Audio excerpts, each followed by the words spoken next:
Welcome back to GearWire.com. My name is Bill Holland, and this is the Mopho from Dave Smith Instruments.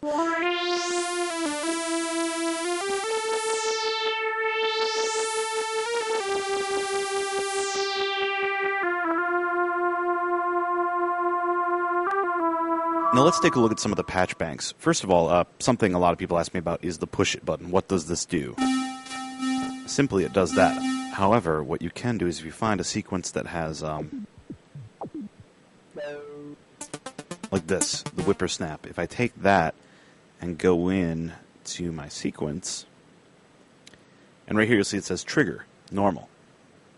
Switch it over to key step. Now check this out. This is where the push it really comes in useful.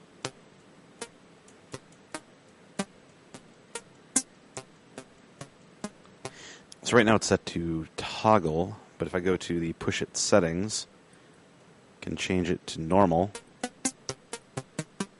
And now I can use it to trigger that sequence. You can also set it to audio in, which means the audio input will actually trigger it. So I could trigger it. I could even trigger a sequence with my voice if I wanted to, which would be pretty cool. You could actually do a lot with that. If you were singing, it could match up what you were doing. Now I can sequence it however I want. I can go in and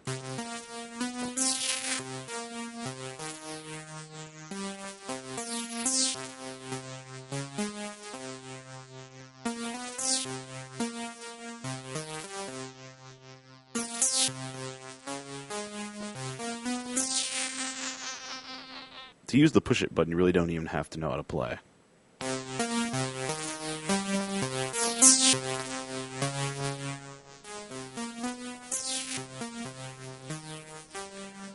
To move between programs, I can either use the knob,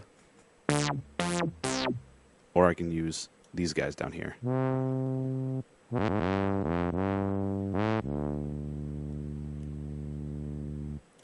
Now there are 3 banks that I can go between just by holding this down for an extended period and then selecting the program I want.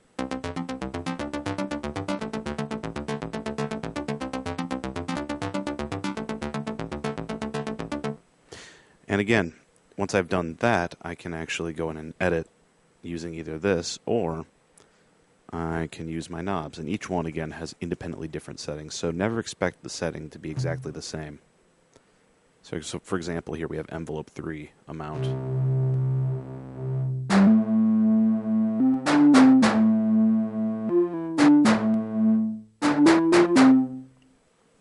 Now something else to keep in mind is if you're looking for the global controls, see it says hold global, you just hold this guy down. And that takes you to your global controls. And then you can set things like, is the MIDI clock internal or is it external? Am I set to channel 1, for example?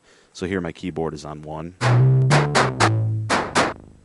But if I were to, say, change that up to 3, now I'm getting nothing, nothing. Channel 1 I get something, and then all, I get a signal as well. Got to be careful with all, though, because if you hooked it up to a sequencer, like I hooked mine up to an ESX, you need to make sure that it's on the right channel for the channel that you are sending sequence data from. Just a little tip there. Real quick, we'll go through this. MIDI sysx, this is going to be for sending data back and forth between the editor, which we'll get to in a little bit. Audio out can be set to stereo or mono.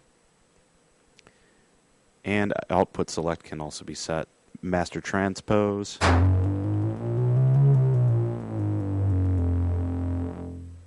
Fine tune.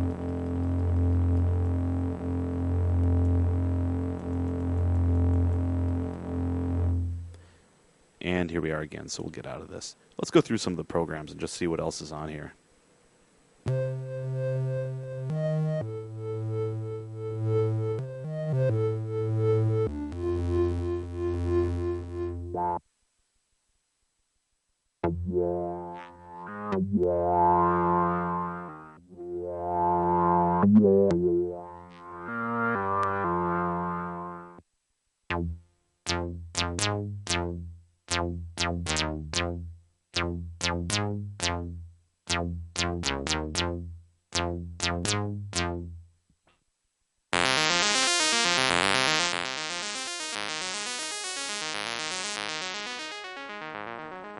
Notice how easy it is to quickly open a patch and then be editing it right away.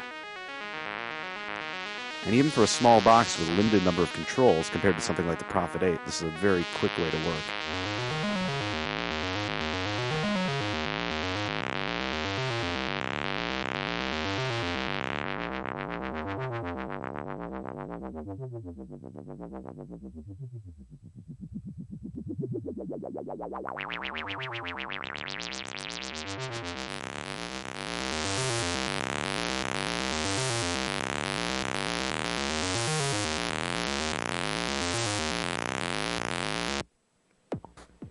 You can also use this to make beats using the feedback loop here.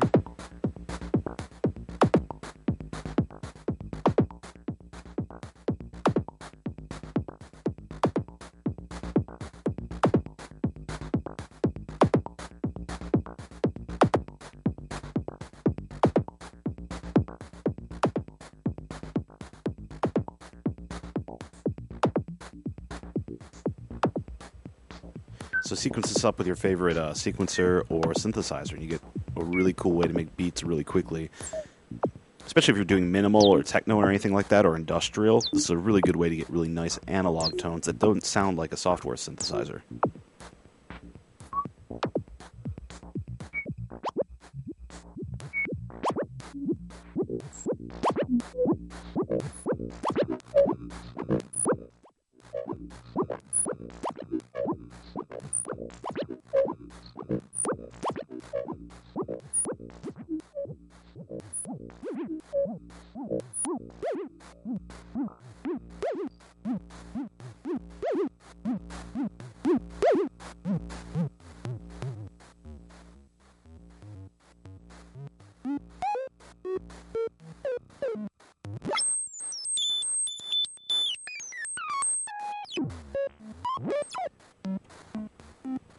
Moving on.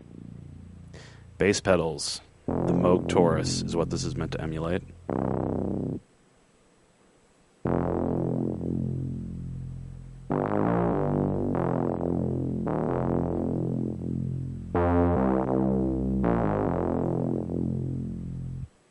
Hella bass, Noonie.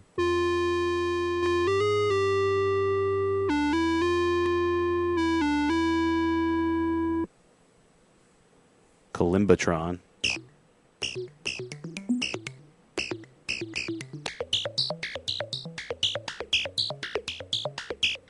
We go up to bank 2. Variety of different things. Get the funk out.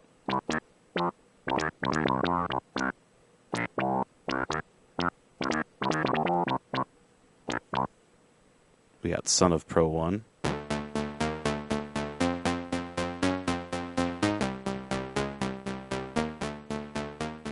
Very reminiscent of early DAF and 1242.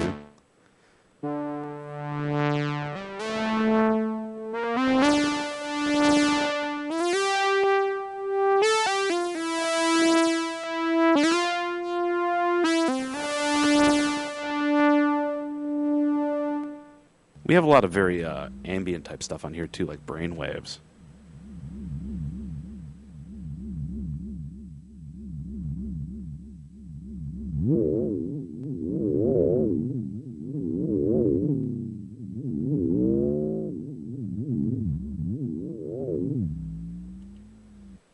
Forbidden Planet.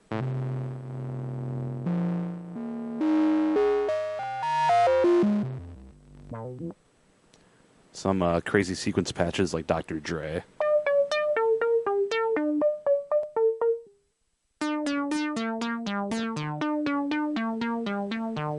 Now, I don't think I need to tell you what that's supposed to be, but I'm pretty sure you can recognize what that sounds like.